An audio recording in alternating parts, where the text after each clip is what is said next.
Have you ever done a project like this before? That's a question that is good to ask your contractor, and it's definitely a question I get asked all the time.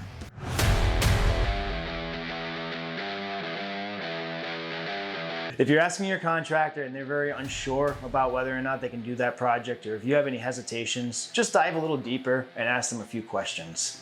So being a general contractor, we've been able to touch multiple sides or aspects of a house, from a kitchen remodel, bathroom remodels, basement remodels, exterior siding, roofing, windows.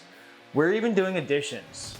Right now, we're actually standing in a garage that we're gonna be converting into a living space. Now, have I done this before? No. But I've done a lot of very, very similar things. And being a general contractor, I rely on my trade partners, guys that are licensed and skilled in their craft. From framing to electrical to HVAC, they are the experts. And what I do as a GC is I implore project managers and my knowledge of renovations to help that project move along smoothly and surely. I maintain quality control, and I ask very, very important questions to my subs so that I understand what we're doing. So if you've never done a project like this before, the benefit of working with a GC is that they work with trade partners that are very experienced in all aspects of remodeling and construction.